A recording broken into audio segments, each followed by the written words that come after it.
El doctor Antonio José Rengifo es graduado en Derecho de la Universidad Libre de Colombia, con una especialización en Administración Pública y Desarrollo en el Instituto Internacional de Administración Pública.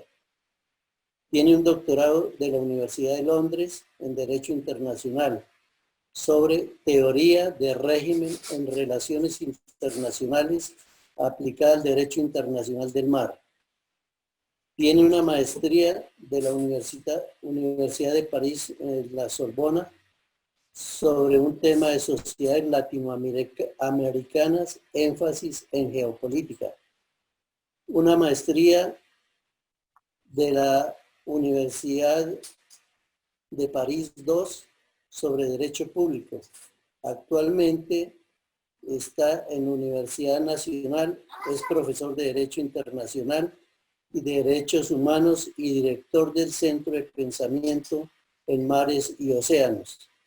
Así pues, vemos la gran formación y la estructura técnica científica que tiene el doctor Antonio José Rengifo, a quien le damos la bienvenida para que nos ilustre sobre este tema tan específico.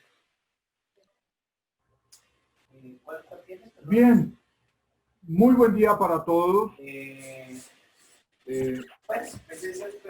Presento mi saludo amistoso, respetuoso, cordial a quienes participan en esta sesión.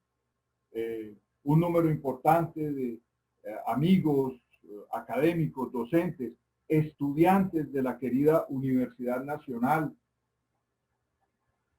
Bien, voy a dividir esta presentación, espero no más de 40 minutos, 45 minutos, con una primera parte en la cual trataré de los fundamentos de la decisión proferida por la Corte Constitucional Colombiana en octubre de 2017, y en una segunda parte presentaré las dinámicas de restitución, que me ha parecido muy importante exponer, explicar, porque es que no podemos reducir a una mecánica todo este problema de la colección Quimbaya, mecánica que consistiría en que hay que hacer un pedido de restitución a España, dar unas razones, etcétera, etcétera, sino que existen unas dinámicas que están ambientando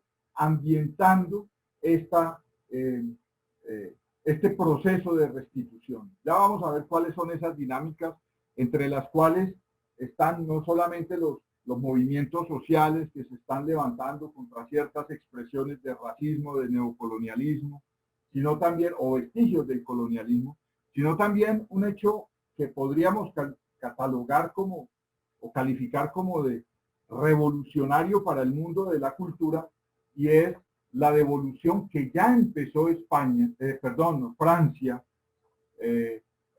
para restituir a los países africanos más de 80.000 bienes culturales que se encuentran en museos y también en colecciones privadas en Francia. De manera que vamos a abordar entonces estos fundamentos de la decisión, empezando por un planteamiento, no me gusta decir frase, entre otras sería una frase muy larga, pero un planteamiento que hizo un personaje colombiano de la cultura, que fue don Germán Arciniegas, un personaje de relieve, podríamos decir, para la cultura a nivel americano y a nivel mundial también, no sería exagerado. Don Germán Arciniegas, egresado de la Universidad Nacional de la Facultad de Derecho, hizo este planteamiento que me parece muy importante. Siguiente presentación, siguiente diapositiva, por favor, no tengo el control. Bueno, dejémosla ahí para contextualizar sobre la colección Quimbaya. Yo tuve, les cuento mi experiencia personal, tuve oportunidad de leer antes de visitar el Museo de América, tuve oportunidad de leer las descripciones que se hacían sobre los objetos que integran la colección Quimbaya y que hablaban de su belleza extraordinaria. Yo creo que una cosa es leerlo, obviamente ustedes lo entenderán, o ver las descripciones, y otra cosa, sentir como colombiano esa influencia, ese impacto, dejarse impresionar, ¿no? Como se dice en el arte, por la belleza de esas piezas de esa colección, que entre otras están muy bellamente exhibidas, hay que decirlo, en el Museo de América en Madrid, después de una larga historia de permanecer ocultas o más bien sustraídas de la presencia del público. Esas piezas son de una belleza exquisita, formidable, extraordinaria, aleaciones en oro tumbaga, con unos detalles mínimos que solo pudieron hacer los quimbayas y que le dan a estas piezas un valor realmente extraordinario. Bien, son 122 piezas de un valor indescriptible para el mundo de la cultura y del mundo del arte. E indescifrable, ¿no? Es decir, indeterminable.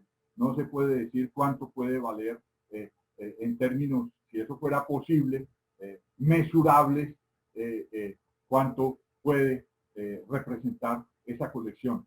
El valor inestimable está dado para el pueblo colombiano, para la nación colombiana y para una etnia desaparecida y de sus descendientes en el eje cafetero. Bien, muchas gracias. Vamos entonces con la siguiente diapositiva sobre la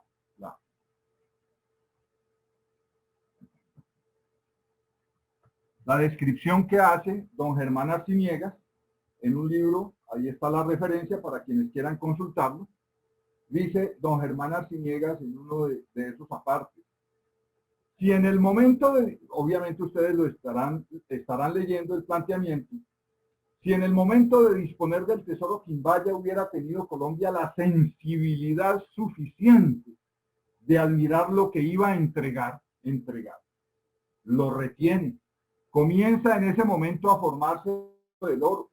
Hoy sería par del Museo de Tutankamón en el Cairo, pero no, alargamos el periodo de la destrucción. Se refiere ahí al colonialismo. Pero no, alargamos el periodo de la destrucción cuando en el momento del cuarto centenario del descubrimiento de América, en que se exhibieron las joyas del tesoro quimbaya, hubo oportunidad para reparar en lo que era eso, que hoy ya se conoce como una joya del arte precolombino americano.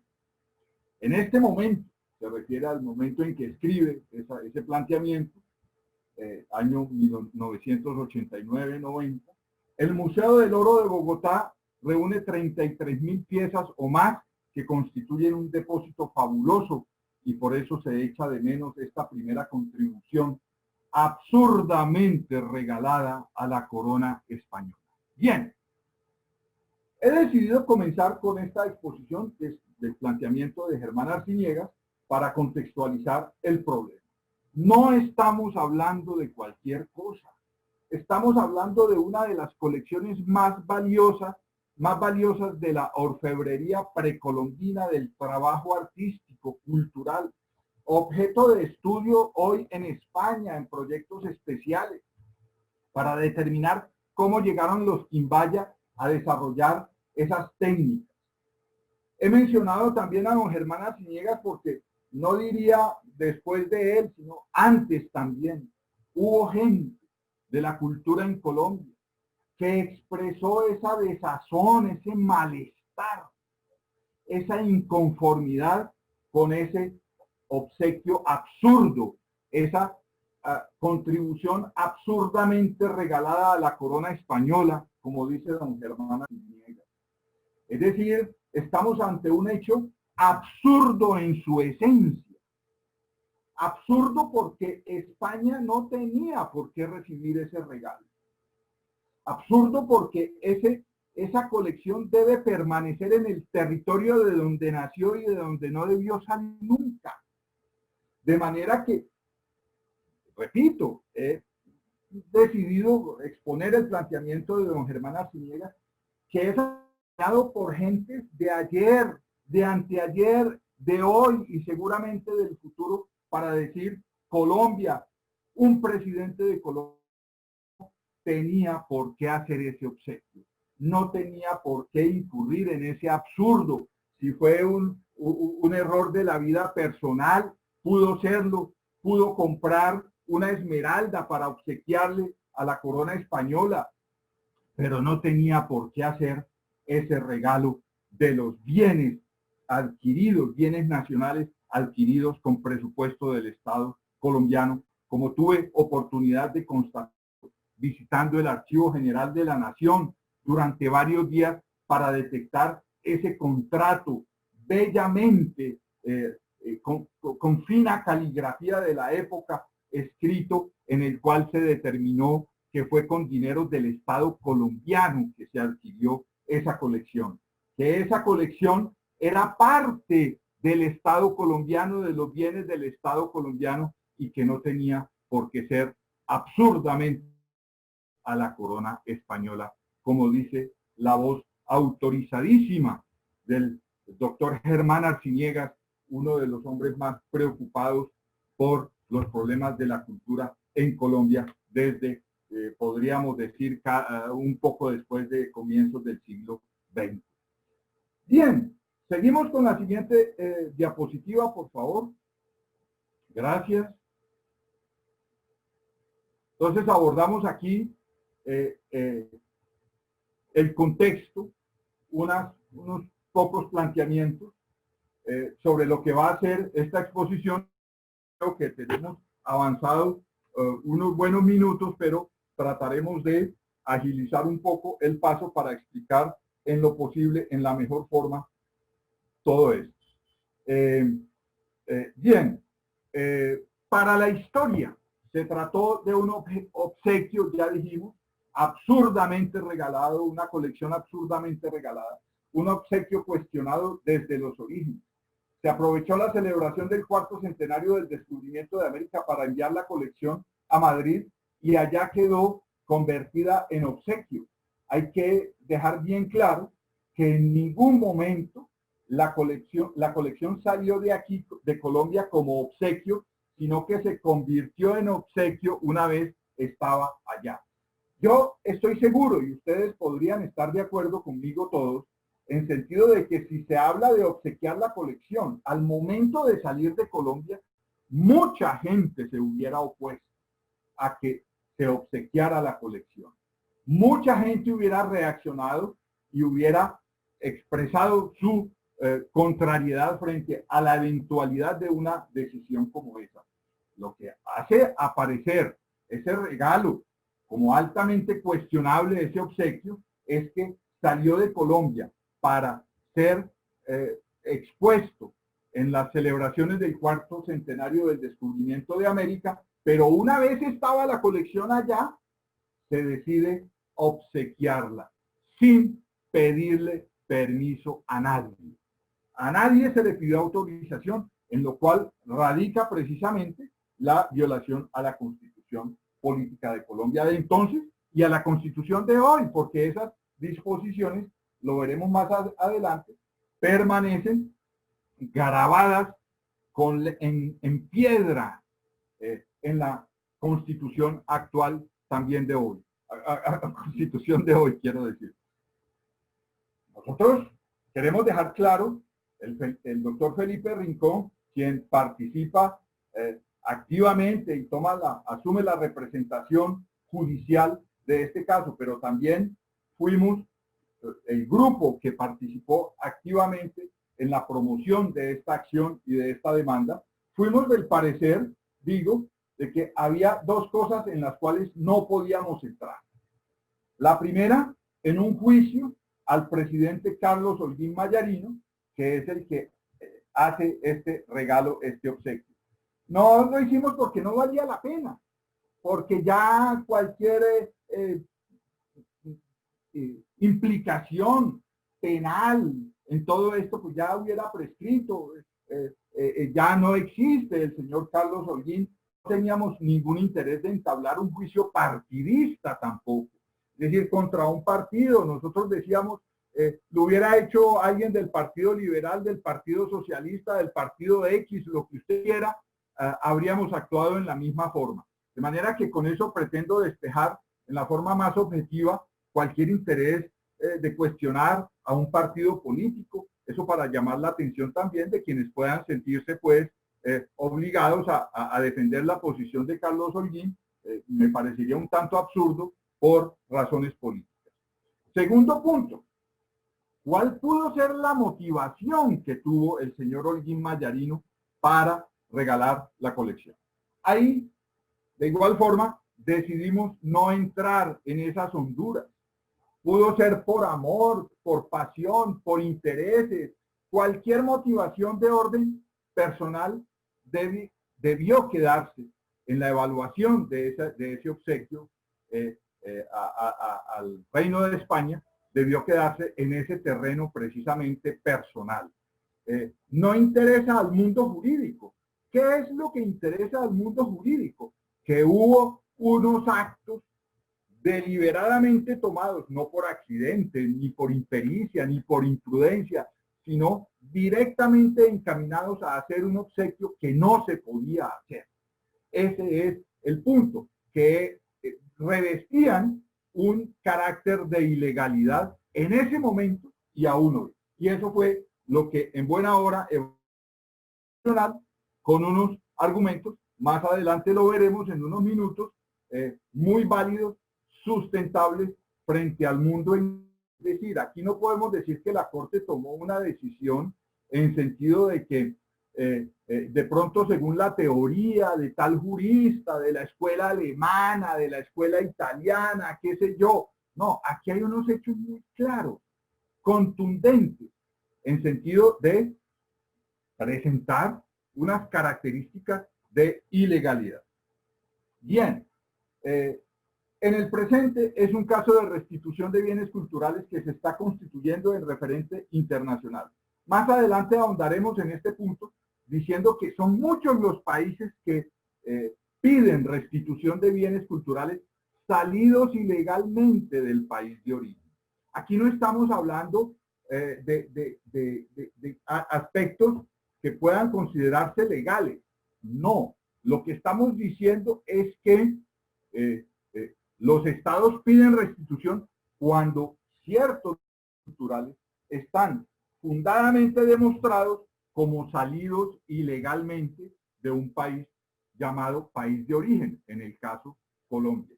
De manera que este caso se está constituyendo, lo he leído, lo he conocido en referente para otros casos en el mundo de restitución de bienes culturales. Por lo demás, hay que precisar también que no se trata aquí de que estemos ante una situación ante unas actuaciones de amistad hacia España, de no admiración de su cultura, la cultura española que es muy rica, muy vasta.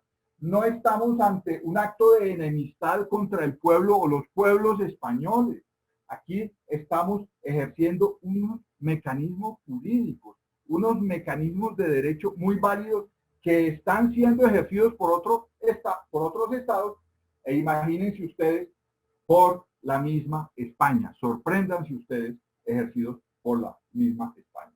Entonces, tenemos una decisión trascendental de la Corte Constitucional de Colombia, trascendental para el mundo de la cultura aquí y respecto de muchos otros países, en que se toma una decisión. Una decisión sabia, repito, una decisión ponderada, muy bien fundamentada, tiene algunos aspectos criticables, como toda decisión judicial, no es el espacio para entrar aquí a analizar esos aspectos. Otro espacio jurídico nos permitiría esa opción, esa posibilidad, pero sí quiero decir que esa decisión, en medio de todo el ruido mediático que hubo y que expresa la trascendencia de esta decisión tomada por la Corte, quiero decir que trajo una excelente noticia, una buena noticia, y es que en este momento la colección Quimbaya pertenece al patrimonio cultural de Colombia. Y ese era el título de exposición. La colección Quimbaya es hoy patrimonio cultural de Colombia. La razón aquí tiene su lógica y se expresa en el mundo jurídico, sobre lo cual aspectos sobre el cual voy a pasar aquí muy rápidamente, pero quiero decir que si hubo un acto de obsequio, de regalo, que fue ilegal y que ha sido declarado ilegal, ese acto no existe para el mundo jurídico según, repito, el derecho colombiano, los principios generales del derecho y el derecho internacional en algunas disposiciones de tratados. La colección Quimbaya, al menos desde el punto de vista jurídico, para el mundo jurídico, ha vuelto al patrimonio cultural colombiano desde el momento en que la Corte Constitucional adopta una sentencia en octubre 17 o 19, no recuerdo el día exactamente, el día calendario, pero de octubre de 2017. En ese momento, en buena hora, y debe ser motivo de regocijo para todos, la colección Quimbaya volvió al patrimonio cultural de Colombia y es en ese sentido que debemos celebrarlo. Falta la restitución material. Podemos ser optimistas al respecto. Vamos a ver por qué razones. Sigamos entonces con la siguiente diapositiva, ingeniero Buitrago, muchas gracias. Este caso de la colección Quimbaya trae una gran enseñanza. Yo le he llamado pedagogía, que sirve de referente en estos tiempos y en todos los tiempos. Y es que el poder ejecutivo de un Estado no puede estar por fuera ni más allá del derecho. En un Estado de derecho, precisamente los actos del Ejecutivo están sometidos al derecho nacional y también al derecho internacional. Eso es importante dejarlo bien claro. Y que un acto ilegal de un Estado o por un Estado no tendrá validez nunca, ni adquirirá valor legal frente al derecho nacional, ni frente al derecho, ni tampoco frente al derecho internacional. Eso tiene muchas implicaciones, muchas consecuencias.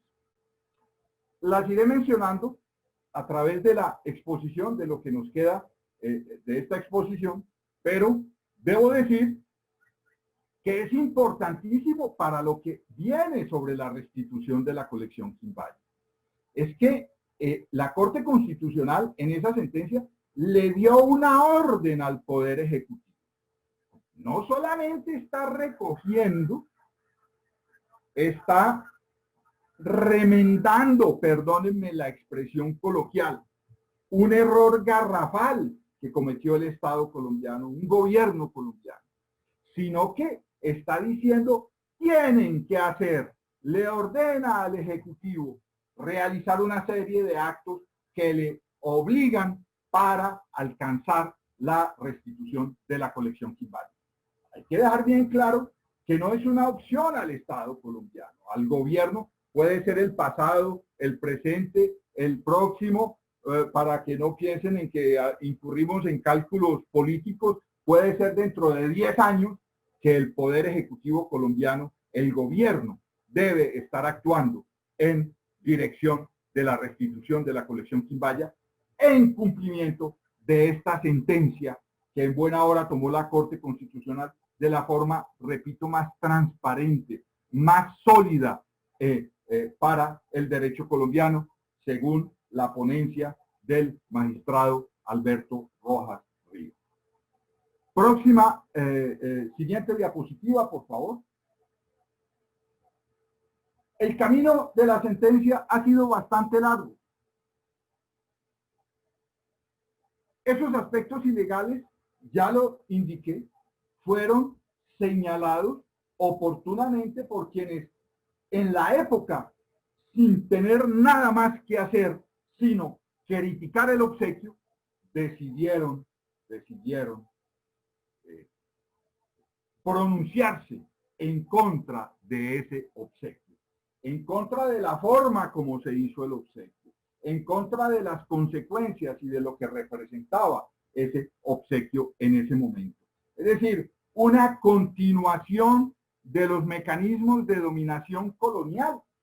Hay que decirlo, se consumó una forma de colonialismo que consistía en la extracción de Colombia y de estos territorios de América de unos bienes que representaban una identidad cultural. Poco importa, como se dice ahora en los comentarios, pues, lanzados al desgaire en las redes sociales, en los sitios de internet, de YouTube, donde se trata de esta cuestión de que de pronto aquí se hubiera perdido. De hecho, el argumento desde la otra perspectiva también vale. España sacó mucho de estos objetos de metales preciosos fundidos, ¿no? No fue que se los llevaron todos en el estado del arte en que se encontraban, sino que fueron fundidos también por España, de manera que la obligación obvia, lógica, consistía en ese momento del obsequio de preservar esos objetos como debía ser. De hecho, muchos, cientos, miles, se podría decir, de esos objetos han sido preservados por el Museo del Oro y el Banco de la República. Ya mencioné también, voy a ir un poco rápido, no fue consultado con el mundo de la cultura ni con los representantes de la política de entonces. Es decir, no hubo pueblo. Ahí fue una decisión unilateral, por las razones que haya sido, las motivaciones. No nos interesa hacer juicios, ni entrar, ya lo dije también, en esas honduras. Lo que importa es que hay aquí una cuestión de derecho supremamente grave, y es que ese obsequio no fue autorizado por el Congreso de Colombia. Y no podría ser autorizado hoy, como lo pretendió absurdamente. Aquí pasamos de absurdo en absurdo. Afortunadamente hay decisiones atinadas, no porque yo lo piense así, sino porque están fundadamente sustentadas, bien sustentadas en derecho. No hubo autorización del Congreso de Colombia, que era lo que exigía la Constitución política de entonces. Autorizar esa enajenación de bienes nacionales a través de un tratado en lo cual también se incurrió en una omisión. Nunca hubo un tratado, ni apareció ni aparecerá de ningún archivo, porque no fue alegado dentro del proceso y no existió. Los cronistas, historiadores de la época hubieran dado cuenta de eso. De manera que, fíjense ustedes que estamos aquí ante lo que podemos llamar una ilegalidad evidente, ¿no? Es decir, es claro, clarísimo, que hubo violaciones a la Constitución política de Colombia, entonces vigente y hoy aún vigente en esas disposiciones, en sentido de que no se autorizó por el Congreso de Colombia ese obsequio, y que se omitió el requisito constitucional de celebrar tratados con potencia extranjera. Estamos ante una ilegalidad unilateral, podemos decir. Siguiente diapositiva, por favor. ¿Qué dice la Corte?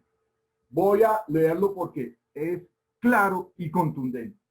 Hacia el año 1530, esta cultura quimbaya estaba organizada alrededor de la llamada Federación Quimbaya, que opuso una férrea resistencia a la colonización española y por eso continuó existiendo como grupo diferenciado al menos durante 2 siglos. Aquí hay una constatación de la Corte muy válida, también fundada en documentos históricos. Y la Corte Constitucional, hay que mencionarlo, abre su espacio, su audiencia pública en la Corte Constitucional, en la misma Corte, para escuchar diversas voces. Algunas, atérrense ustedes, y eso habrá que dejarlo escrito para la historia y con nombres propios, de personas que decían, ¿para qué vamos? Alguien que dijo en forma coloquial, bueno, todos recurrimos a expresiones coloquiales, pero dijo, lo que se da no se quita. Pues en una forma muy demasiado coloquial, diciendo que ya la regalamos, ya no hay nada que hacer. Pero lo que estábamos discutiendo no era eso, sino la legalidad o ilegalidad del obsequio.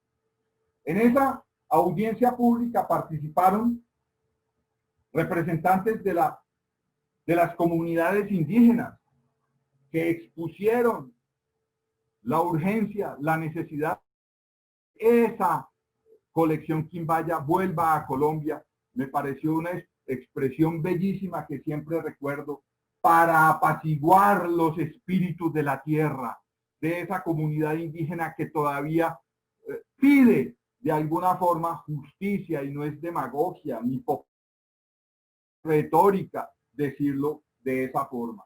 Es que la etnia Quimbaya desaparece por acción directa o indirecta, por las consecuencias de ese colonialismo del que hablamos, por las mismas enfermedades, por la dominación cultural y por la aculturización de esas etnias, de esos grupos étnicos que habitaron lo que hoy es conocido en Colombia como el eje cafetero.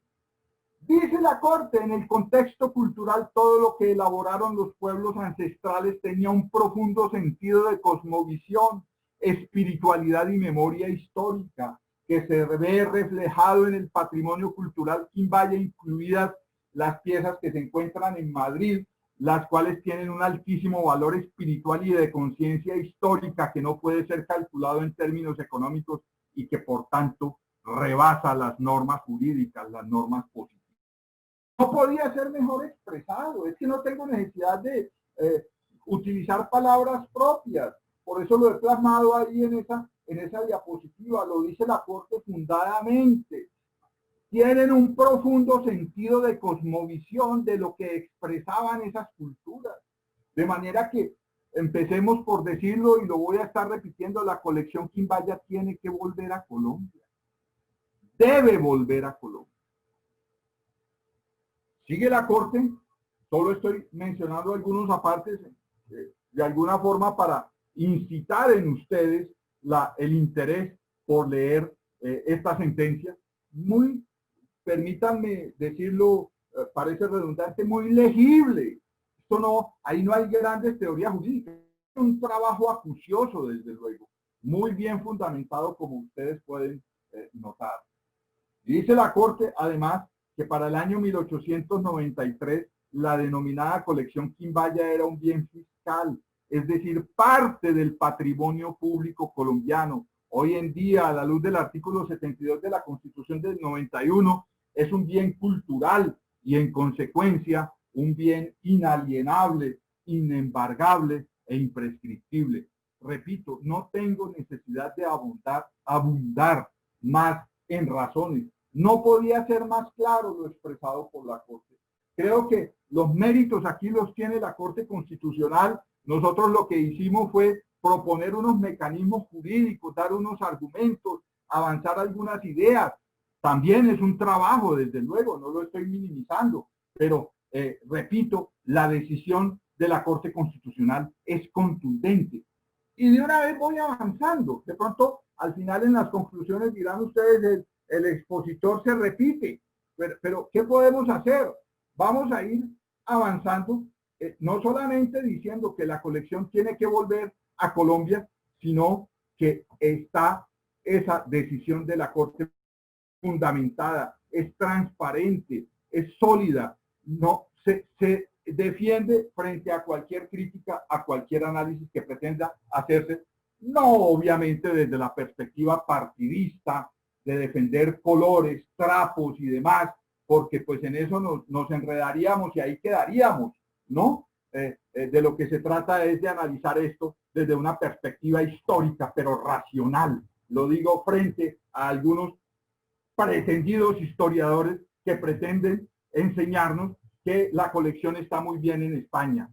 Causa cierto malestar, perdónenme ustedes que lo diga en tono enfático, que haya gente que pretenda que el trabajo que hemos realizado, que ha realizado la Corte Constitucional y mucha gente de la academia, de las universidades, que ha venido apoyando esta causa de la colección Quimbaya, entonces hemos perdido el tiempo. No podemos aceptar eso. es mejor que tengan cuidado porque todas esas manifestaciones quedarán para la historia, escritas para la historia, para que se sepa quiénes avanzaron unos argumentos inconsistentes, falaces, basados en defensa de un trapo frente a un hecho histórico trascendental para el mundo de la cultura como ha sido hoy.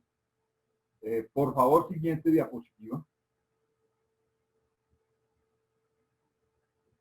Dice la Corte, para la época de la entrega de la colección Quimbaya, el ordenamiento constitucional vigente disponía la obligación de celebrar un tratado entre Colombia y España cuyo objeto debió haber sido la transferencia de aquella de la colección a Madrid, adelantando el debido trámite ante el Congreso. Se omitió ese trámite. En principio, las normas jurídicas tienen efectos hacia el futuro.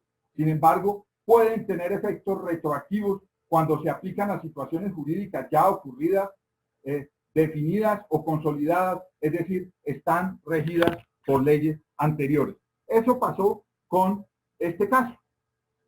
El obsequio se hace en 1891. Dirán ustedes que pues es un lapso muy largo para la vida de un individuo, desde luego que sí, pero en la historia de los pueblos, de los estados, esto es un segundo en las escalas largas del tiempo, como llamaba Fernand Braudel, ¿no? Las escalas largas. Alguna vez le preguntaron, creo que fue a Deng Xiaoping, 200 años después de la Revolución Francesa, qué pensaba de esa revolución, y dijo, es muy temprano para decirlo, ¿no? Irónicamente. Es decir, en las escalas del tiempo, 100 años de la historia, de los tiempos largos de la historia, pues 100 años no es nada, ¿no? De manera que todavía estamos viendo los efectos de la Revolución Francesa, y aquí estamos, y está siendo estudiada, y aquí estamos viendo que ese obsequio absurdo del que habló Germán Arciniegas, pues tiene un aspecto de vigencia hoy. La colección Quimbaya estaba haciendo falta en el patrimonio cultural colombiano. Hoy ya existe, aunque no se haya restituido material, no haya sido restituida materialmente. Entonces, mentalícense ustedes en sentido de que hay una estantería del patrimonio cultural en donde hay un estante vacío que dice colección Quimbaya. Eso es el mejor símil que pudiera encontrarse para definir esto. Ahí está en nuestro patrimonio, está en la etiqueta marcada en la estantería, falta que vuelva. Y yo creo que volverá. Ya voy a explicar por qué más adelante. Ordenar al Ministerio de Relaciones Exteriores y al Ministerio de Cultura que bajo la dirección del presidente de la República lleven a cabo todas las gestiones diplomáticas, administrativas, jurídicas y económicas necesarias ante el Estado español con la finalidad de lograr la repatriación del patrimonio cultural conformado por 122 piezas de la colección Quimbaya, catalogadas por el Museo de América de Madrid. Se dan unos datos específicos, pero fíjense ustedes, ya lo adelanté anteriormente, es una orden en sentido jurídico, orden no arbitraria, desprendida de unos razonamientos jurídicos y de unas resoluciones que toma la Corte. Muchos de los que seguimos de cerca estas evoluciones del proceso de restitución de la colección Quimbaya, estamos muy sorprendidos y estamos a la espera de que el Ministerio de Relaciones Exteriores y el Ministerio de Cultura nos den la buena nueva de que ya pidieron la restitución de la colección, porque eso es un acto lícito. Yo no sé cómo hacer para explicar eso.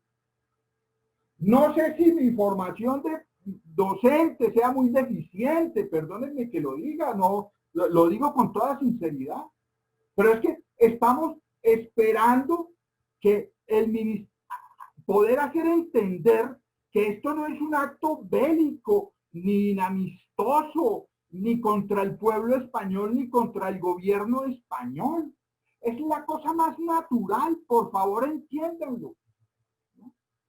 Aquí no nos pongamos con trapos azules o rojos.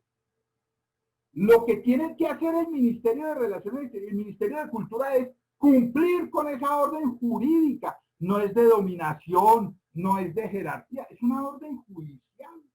Y los poderes públicos del Estado están en la obligación de apoyarse mutuamente. Entonces, la Corte Constitucional lo que ha dicho es: ustedes son los que tienen que pedir la restitución, háganlo. Estamos esperando buenas nuevas. Ya nosotros aportamos unas buenas nuevas. Todo el sector, grupo, corriente que propugna la restitución de la colección Quimbaya, ya hemos aportado una buena parte de estas noticias positivas. Estamos esperando que nos digan: mire, aquí está el acto, pedimos muy amistosamente a España que la devuelva, que devuelva la colección.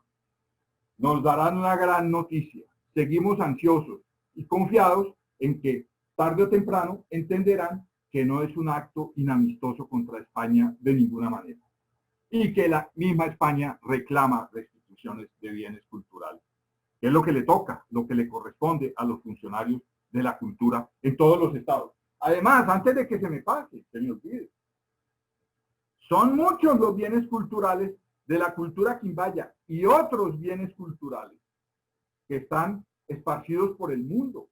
Una gran noticia nos darían Ministerio de Relaciones y Ministerio de Cultura si de una forma clara, transparente, sin buscar atajos, sin buscar argumentaciones, nos dijeran: hemos ordenado un estudio a nuestros funcionarios, a quien sea, para determinar dónde hay otros bienes de la colección Quimbaya salidos ilegalmente de Colombia, y dónde está la custodia de Vadillo, que cantó Rafael Escalona con la picaresca caribe propia de las canciones, de la poética caribe, diciendo que un ratero honrado se la llevó. ¿Y dónde está la corona de los Andes? Es que eso no es que el profesor se inventó eso. Salieron ilegalmente, están ilegalmente por fuera de Colombia. La obligación, repito, y espero que no se molesten por recordar esa obligación, está para el Estado colombiano, Ministerio de Cultura, Relaciones Exteriores, a ordenar los estudios para lo hacen otros países. La India lo está haciendo. Están pidiendo la restitución de bienes culturales, de manera que aquí estamos pendientes de esas noticias, repito, de que nos digan que ya ordenaron los estudios para determinar no solamente la ubicación de esos bienes, sino la forma de pedir la restitución. Podrán tomar años, pero podrían tener los ministerios actuales el honor frente a la nación colombiana de que fue con ellos con quienes se intentó por primera vez la petición de restitución, las reclamaciones para que esos bienes salidos ilegalmente, insisto, vuelvan a Colombia. Siguiente diapositiva, por favor.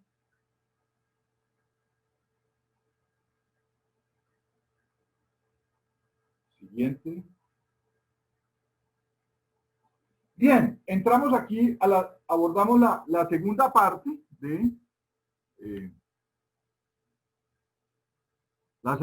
de esta exposición. Espero ir bien de tiempo, ingeniero Buitrago, espero que no extenderme demasiado. A mí me parece muy importante dejar bien claro que no se trata aquí de una cuestión mecánica, que el Estado pida la restitución, tienen que devolver, y a ver por qué no devuelve España, y cuál es el gobierno, y etcétera, todos los intríngulis, todos los meandros en estas situaciones, sino dejar claro que hay un ambiente, hay unas dinámicas generales en el mundo de la cultura que están favoreciendo la restitución. Hay estados que están reclamando, la lista sería demasiado extensa. Yo aquí opté por poner una información a disposición de todos que trae la BBC, en la cual se exponen los principales casos. Voy a mencionar muy brevemente, invito a dar lectura. Ese es el título: 6 de los grandes tesoros saqueados a lo largo de la historia y que son reclamados por sus países de origen. Aquí entra la colección Quimbaya. Ya es tenida en cuenta en el mundo como una colección, un gran tesoro que salió ilegalmente de un país. Aquí está mencionada. Ya se habla de esto, es importante. Ya se reconoce a la colección Quimbaya, por lo menos en el mundo de la cultura. Ya sabemos que salió ilegalmente y que una corte determinó en toda legalidad que debe volver a Colombia. Mármoles del Partenón griego, la atracción más emblemática de Grecia, construido a mediados del siglo V a.C., domina la colina donde se levanta la Acrópolis de Atenas. Salió ilegalmente a un conde escocés, el conde Elgin. Se le ocurrió llevarse un poco embarcados en un buque restos del mármoles del Partenón griego.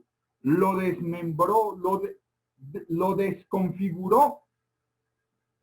Parte de ellos se hundieron en el mar, no se sabe exactamente en dónde. Ahí hay un patrimonio cultural subacuático, de un patrimonio cultural terrestre. Elgin alegó siempre, el conde Elgin, que había obtenido autorización del gobierno turco que ocupaba a Grecia en esa época, también siglo XIX, perdónenme por no retener exactamente la fecha. Y entonces le preguntan, ¿y dónde está? Y entonces dice que se le perdió. Es decir, imagínense ustedes, a ese nivel estamos. Cuando estuve en Francia haciendo estudios, en Inglaterra haciendo estudios de doctorado, se publicó un sondeo según el cual la mayoría de los británicos está de acuerdo con que se retornen los mármoles del Partenón a su país, donde deben estar y de donde no debieron haber salido. La puerta de Istar, importante también, paso para seguir a otro caso muy emblemático, el busto de Nefertiti, reina de Egipto, esposa del faraón Akenatón, que se inventó el monoteísmo. Reposa en el Museo Neues de Berlín, donde es admirada cada año por centenares de miles de visitantes. Y aquí también, quien logra el busto de Nefertiti, de su territorio donde estaba, Egipto, dice que obtuvo autorización. Le preguntan dónde está, dice que se quemó en un bombardeo de la Segunda Guerra Mundial. No hay justificación. ¿Por qué menciono esto que suena muy anecdótico? Porque jurídicamente se está consolidando un principio que, repito, ya tiene unos fundamentos en derecho internacional, que dice que cuando un país no logre demostrar la legalidad del título sobre bienes culturales, debe retornarlo al país de origen. Lo dejo solamente mencionado en esos términos. Siguiente diapositiva para terminar con esta parte de los países que reclaman. Por favor. Sí, perdón, ya está ahí. Penacho de Moctezuma. Lo mismo, lo tiene Austria. Apareció en un cuarto de San Alejo, por decirlo así, en Austria, y allá se quedó. ¿Saben qué razón da Austria para no devolverlo? Dicen que al transportarlo por avión, las ondas y las vibraciones va a afectar las plumas del penacho de Moctezuma y que entonces por eso es mejor dejarlo en Austria y no lo devuelven. Sin embargo, hay un caso célebre que dio lugar a una película de otras formas de restitución. Es que aquí estamos muy concentrados, focalizados en el problema de la colección Quimbaya. Pero La Dama de Oro es una película que narra muy bien lo que podíamos decir, bueno, algunos dirían, para hacerle propaganda a la película, una epopeya, ¿no? Y es la lucha de una de las herederas de la familia, que pierde su vida, pierden sus vidas en Auschwitz, creo que fue, que reclamó la devolución de esa pintura de Klimt, que le devolvieran la Dama de Oro, y lo logró, la obtuvo, pero al final negoció que esa pintura se quedara en el museo donde estaba siendo exhibida. Tesoro Quimbaya, una colección de 122 piezas, dice la BBC, de oro precolombino. El tesoro Quimbaya fue obsequiado en 1893 por el presidente de Colombia, Carlos Holguín, a la reina de España, María Cristina de Habsburgo Lorena. Eso lo sabemos muy bien los colombianos, desde luego, pero importa, como ya lo decía, que la colección Quimbaya figure entre los 6 grandes tesoros saqueados a lo largo de la historia. Es el título exacto, lo he mantenido, está resaltado, no está encomillado, pero así lo pueden buscar en internet. Paso no porque no considere importante el arte africano, porque ya volveremos sobre Francia. Voy a agilizar, a aligerar un poco el paso de esta presentación, pero debo mencionar que las estatuas de los monarcas del reino de Mahomet también son figuran entre los 6 grandes tesoros saqueados que Francia ya hoy está devolviendo. Otra buena noticia para el mundo de la cultura. Me gusta aportar buenas noticias. Próxima diapositiva, por favor. Todos los países reclaman y España también reclama. Figúrense ustedes. Aquí debería operar el principio de reciprocidad, ¿no?, en derecho internacional. Si a España le han restituido, pues España también debe restituir. Eso no es un exabrupto del profesor que les habla, del conferencista que les habla. Caso de Nuestra Señora de las Mercedes, España contra la Odyssey Marine Exploration. Triunfo judicial de España. No entro en los detalles. Solamente quiero se hizo una gran exhibición, suntuosa exhibición en Madrid en noviembre de 2014 para celebrar ese gran triunfo. Y se publicó un libro de la exhibición que se titula El último viaje de la fragata Mercedes, la razón frente al expolio, un tesoro cultural recuperado. Y yo los invito a que leamos también este párrafo, que es el lenguaje oficial de la exhibición por las autoridades culturales, navales, arqueológicas de España. Fíjense ustedes cómo dice, cómo lo presenta, para que saquen ustedes mismos sus conclusiones sin que sea necesario que yo lo haga. Catálogo de la exposición celebrada en el Museo Arqueológico Nacional y en el Museo Naval narra la historia de un tesoro, pero de un tesoro cultural cuyo valor trasciende con mucho el peso de la plata o el oro que contiene. La exposición presenta un relato sobre una época concreta de la historia de España, la historia de las relaciones internacionales a principios del siglo XIX, la historia de una fragata en misión de Estado, las múltiples historias de sus tripulantes, de su cargamento, de sus enseres. Pero también y de manera especial esta exposición encierra la historia de un expolio de nuestro patrimonio cultural, es decir, el patrimonio español. El expolio de un yacimiento subacuático por parte de una empresa de cazatesoros cuyo objetivo era comerciar con nuestro pasado, con nuestra memoria, con nuestro patrimonio. Por ello es también la historia de una batalla judicial librada con éxito por España en materia de protección del patrimonio subacuático y de una lucha contra el tráfico ilícito de bienes culturales. Pasemos por alto las razones jurídicas discutibles con que España logra discutibles como todo en derecho, diría yo, ¿no? Todo puede ser discutible. Lo importante es los argumentos que se avancen, no solamente la libertad de expresión. España contra Odyssey Marine Exploration. Pero dense cuenta ustedes el lenguaje. Y así se hace en todo el libro, que lo tengo, lujosísima presentación. No me lo regalaron. Lo digo por cualquier suspicacia que pueda presentarse. Pero fíjense ustedes que no aparece ni una palabra, ni un reconocimiento territorios del mundo americano sometidos a dominación colonial por la potencia española. Ni una palabra, ni un reconocimiento. Por el contrario, se celebra que Perú fue derrotado.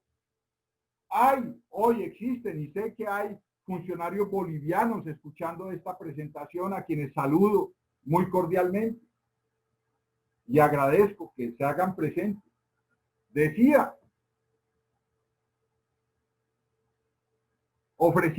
España ofrece a Bolivia unas monedas, pero no se ha dicho ni cuántas, ni cómo, ni en qué condiciones.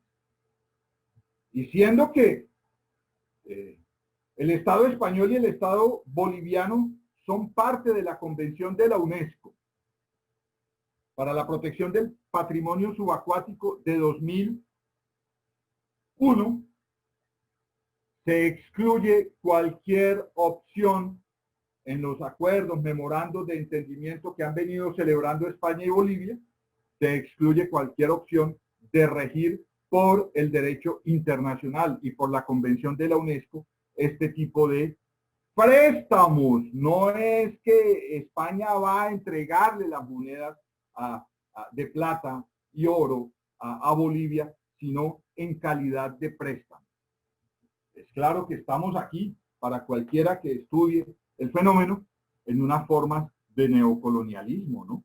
De dominación colonial.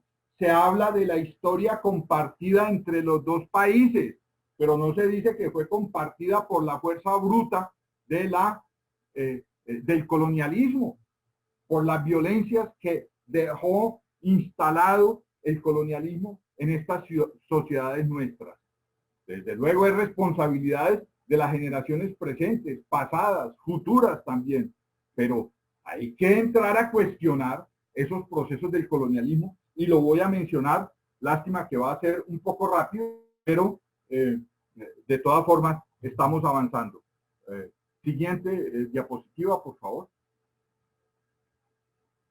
Aquí está, a la derecha, el libro del último viaje de la fragata Las Mercedes. La razón frente al expolio, un tesoro cultural recuperado para España desde una perspectiva excluyente, ¿no? Ya lo mencioné. Y la razón frente al expolio, pero es la razón de los procesos del colonialismo. Si se puede hablar de razón ahí, pongámoslo muy entre comillas, porque no se dice la razón desde una perspectiva humanista, amplia, reconociendo los países de hoy que están involucrados en ese proceso de producción. Mire, ahí están monedas, ahí está la reproducción de la fragata Las Mercedes. En fin, paso rápidamente, ustedes sacarán sus conclusiones. Siguiente, por favor. Casos de restitución. Hay casos exitosos. Grecia sigue insistiendo para que el Reino Unido devuelva los mármoles del Partenón, mal llamados mármoles de Elgin. Son los mármoles del Partenón. Pero hay casos de restitución y son muy numerosos, numerosísimos. Aquí solo estamos mencionando unos cuantos. Italia restituyó a Ecuador los precolombinos en el 83. Los países están devolviendo y hay que hacerle honor a los Estados Unidos, que siempre facilita estos procesos de restitución, a veces en una forma demasiado larga, ¿no? Pero si hay un país serio en estas materias, es los Estados Unidos, hay que decirlo. En 1981, Estados Unidos Jordania el disco de Grez de Tiche, y en 1988 a Tailandia. Recuerdo que ha restituido un mamut que llegó a Estados Unidos proveniente de Mongolia, también lo devolvió Estados Unidos. 1987, Alemania restituyó a Turquía 7.000 tablillas cuneiformes de Bogaskoy. En el 2010, la Universidad de Yale devuelve a Perú más de 40.000 piezas de Machu Picchu, más de un siglo después de haberlas tomado en préstamo. Y quería, o hizo todo lo posible por retenerlas. Perú se mantuvo firme en su reivindicación, porque en esto hay que decir, la firmeza de los estados en esta materia es muy importante también. No es solamente de las ciudadanías, de las academias, los estados, óigase bien, deben ser firmes en esta reivindicación.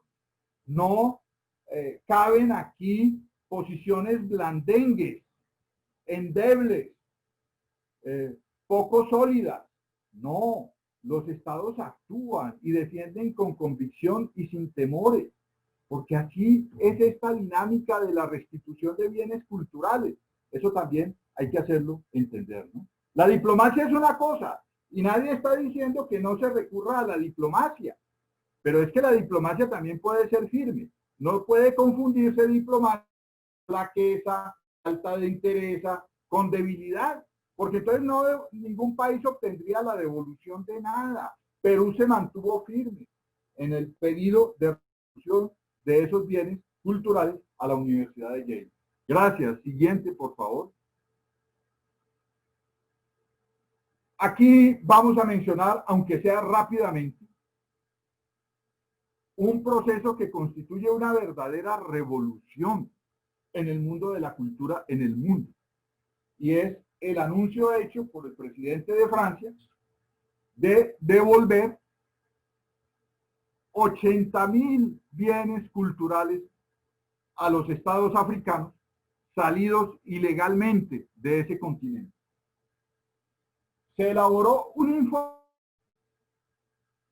en coautoría, con apoyo de otros académicos, en coautoría de Felwine, economista, filósofo senegalés, y Bénédicte Savoy, sobre restitución de bienes culturales africanos. Noviembre de 2018, disponible en internet, al menos en la versión en francés. No sé si ya ha sido. Toma como precedente el Manifiesto Cultural Panafricano de 1969, fíjense ustedes, 50 años después. Dice ese manifiesto cultural: los pueblos colonizados nunca han renunciado a su identidad profunda. Se recomienda en ese informe la adopción de un proyecto de ley. Ya fue adoptado, ya está en vigencia para devolver, y ya están devolviendo bienes a los estados africanos. Entonces esto es un desmentido para aquellos que dicen, que nos decían al comienzo que empezamos con esta causa, pero eso es imposible. Precisamente la introducción dice, ya no es imposible. Todos esos discursos se repiten, ¿no? Uno se sorprende de que haya gente que piense de esa forma, pero eso es retórica, porque la introducción de ese informe que menciono, disponible en internet, repito, dice, ya no hay más imposible sobre esto. Y así se está cumpliendo. ¿Cuáles sean las razones? Ese informe viene con una serie de anexos donde se establece, hay un inventario ahí provisional, y se establecen unos protocolos para determinar específicamente las características artísticas de cada bien, las medidas, pesos, dimensiones, todo lo demás, para ir devolviendo. De manera que, repito, esto no es imposible. Ya el mundo está devolviendo. Ya Francia, aparte de Francia, Alemania está pensando en devolver. Confiamos que cuando nos digan que España va a devolver, pues podremos celebrar como una excelente, buena noticia, ¿no? Que España decida devolver. Se habla de una verdadera ruptura en el mundo del arte, de la cultura, de las relaciones entre los estados, y se habla de una nueva ética relacional en ese informe. Es decir, cómo los estados y los pueblos pueden relacionarse de forma diferente a través de la cultura, del patrimonio cultural, sin sufrir las imposiciones de los estados vencedores sobre los estados llamados vencidos en estas relaciones del mundo colonial. Aquí hubo unos procesos de independencia en esta parte del mundo americano. Hay que manifestar la vigencia de esa independencia también en el mundo del patrimonio cultural. Siguiente exposición, por favor. Siguiente diapositiva, perdón. Otras dinámicas que favorecen los procesos de restitución. Voy a ser muy breve aquí, solo lo voy a mencionar. Reescribir la historia. La historia la estamos reescribiendo permanentemente. Aparecen nuevas interpretaciones. Aparecen generaciones que van haciendo ese proceso y se va cambiando la forma de ver los hechos, la forma de ver la historia. El movimiento social global, antirracista y anticolonialista está expresando esas necesidades, expresando su inconformidad, su rechazo a las formas de racismo brutal, como fue el asesinato. Los abogados y los docentes acostumbramos a decir el presunto asesinato, lo que parece un asesinato. No, pues ya todo el ataque, porque se estaría omitiendo el debido proceso, pero lo que se vio fue una agresión brutal, reproducida aquí en Colombia también, hay que decirlo. Yo creo que la mejor forma de enfrentar estos hechos es precisamente entendiéndolos, comprendiéndolos, no rechazándolos, no estigmatizándolos, ¿no? Solamente digo eso. Estatuas, manifestación contra las estatuas, saboteo a las estatuas. Estamos hablando aquí de unos casos extremos, de otros que no lo son tanto, pero la gente, los movimientos sociales están expresando esa inconformidad, como lo hizo el pueblo Misak aquí en Colombia, con el juicio indígena a Sebastián de Belalcázar. Los invito a leer en internet el juicio a Sebastián de Belalcázar. Se sorprenderán de los fundamentos sólidos en que se apoya ese juicio indígena a Sebastián de Belalcázar, que tuvo por objeto, pues, el derribamiento de la estatua. Pero dirán ustedes que eso solamente pasa aquí. No, recientemente la Universidad de Edimburgo, en Reino Unido, decidió cambiar el nombre por presión de estudiantes del mundo académico. Decidió cambiar el nombre del edificio con que se conocía una de las facultades, pues, allá en esa universidad, que llevaba el nombre del filósofo David Hume. David Hume tuvo manifestaciones graves de racismo, considerando inferior culturalmente al mundo africano, de manera que la universidad decidió cambiar el nombre. Les aseguro que el mundo no se paralizó, fue un proceso racional, lo cito como ejemplo, académico, donde esa universidad dice, efectivamente, este señor, este filósofo, tuvo manifestaciones de racismo y que son inadmisibles hoy, dice el comunicado, que son insostenibles y que generan malestar. Se le cambió el nombre. Repito, las obras del señor Hume, del filósofo David Hume, podrán ser consultadas en bibliotecas y para los que se interesen por el pensamiento de este filósofo. Pero ahí hubo un proceso racional que yo invito a quienes escuchan a tener muy presente.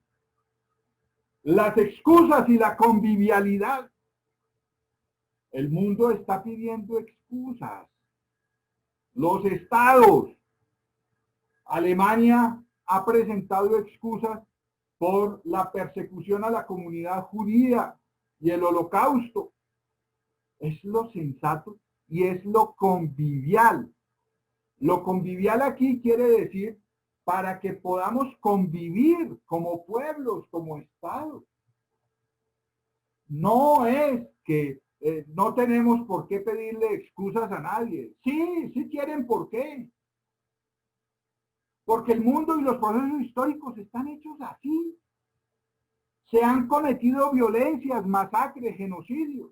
Pues, de pronto, por lo menos en la etapa inicial de las excusas, no habrá grandes consecuencias jurídicas, pero ayudan a la convivialidad entre los pueblos. Los estados están abandonando la soberbia de creer que no hay excusas por pedir. Sí, repito, las hay. Hubo procesos violentos, hubo genocidios, hubo etnocidios. Francia también ha pedido excusas al pueblo judío. Y se habla de reparaciones, ya hay consecuencias jurídicas. Y el Parlamento Europeo ha dicho que Europa le debe excusas a África y que los estados africanos están en la obligación de, los estados europeos están obligados a indemnizar por el sometimiento a esclavitud de millones de africanos. De manera que aquí, estas son dinámicas, repito, que se dan en el mundo y que apoyan estos procesos, invitan a unas relecturas, a unos replanteamientos desde la cultura y desde los países del sur, ¿no? De manera que aquí hay unas implicaciones no solamente para el patrimonio cultural, para la cultura en general y para las lecturas de la historia. Podríamos extendernos un poco más sobre esto, de pronto unos comentarios, reacciones, objeciones a estos argumentos, pero de todas formas encontré indicado mencionarlos. Creo que ya la conclusión. Conclusiones. Dejo ahí para que consulten también unas citas del Manifiesto Cultural Panafricano. Desde luego, es obvio, bueno, pues digamos que hay que señalarlo, que los procesos de colonialismo fueron muy diferentes de África a América. De todas formas, aquí llegaron africanos sometidos a la condición de esclavitud, ¿no? Los trajeron, ellos no vinieron por su cuenta. De manera que hay unas formas ahí debidas de reparación también. Pero yo solamente quiero mencionar dos cosas, dos aspectos muy concretos. El primero, para la restitución se necesitan dos.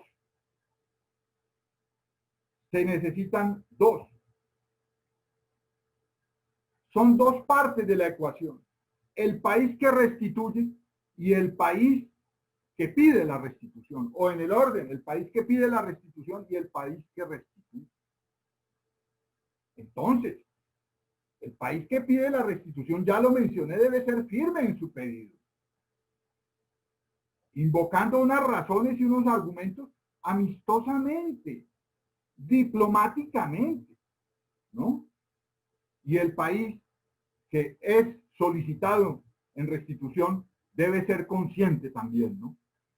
Para eso sirven los movimientos ciudadanos. No vamos a derribar estatuas, por lo menos los que hemos venido trabajando en esto. Esas son manifestaciones que hay que entender, eso sí hay que decirlo, ¿no? Claramente. Y que uno no puede atreverse a reprochar. Simplemente, lo que es reprochable es la violencia contra los individuos, contra las personas, contra los bienes. Pero las manifestaciones pacíficas, legítimas, fundamentadas de la gente, de los movimientos sociales, deben ser respetadas, no deben ser estigmatizadas y deben ser escuchadas y dialogadas. Quiero mencionar que el manifiesto cultural fue la base para que muchos países africanos, eso también lo digo porque puede parecer como si España, Francia de buen corazón de un momento a otro decidió restituir. No, hay que decir que fueron los países africanos, un movimiento cultural panafricano, el que pidió a lo largo de décadas. Unos gobiernos fueron más remisos, otros fueron más abiertos al diálogo, pero siempre reivindicando la dignidad de la restitución de esos bienes culturales. No busquemos más pelos blancos al gato negro. Coloquialmente hablado, no más pelos blancos en el gato negro. ¿Qué quiere decir? Ya hay una decisión de una corte, de la cual nadie puede decir, ni en Colombia ni en ninguna parte, que estuvo mal fundamentada. Han pasado 3 años. Es una decisión sólida. Debemos propender los ciudadanos colombianos el cumplimiento de esa sentencia, que da una orden clara, contundente, fundamentada, que no permite hacer aleaciones ni combinaciones con otros bienes del patrimonio cultural. Esa es otra tesis tanto traída pues de la imaginación, que dice que si pedimos uno no nos dan el otro. No, cada uno de estos bienes es autónomo, tiene su autonomía, tiene sus opciones de defensa, de manera que somos los ciudadanos los que tenemos que, repito, propender, promover el cumplimiento de esa sentencia clara, orden judicial bien fundamentada, con derecho nacional, colombiano, internacional. En ese proceso se le dio la oportunidad al embajador de España, un juez de primera instancia, juez 23, administrativo, fundó desde ese primer momento muy bien esa sentencia. El doctor Richard Navarro fundó muy bien esa sentencia.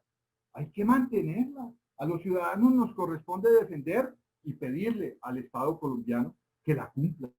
Cualquiera el gobierno, ya lo dije, en 10 años, los que vengan, las generaciones futuras, si no se ha cumplido. En todo caso, quiero recordar a la antropóloga Clemencia Plazas, que lo dijo en una forma muy sabia, contundente también. Hay que pedir la restitución de la colección, así no la devuelvan, dijo.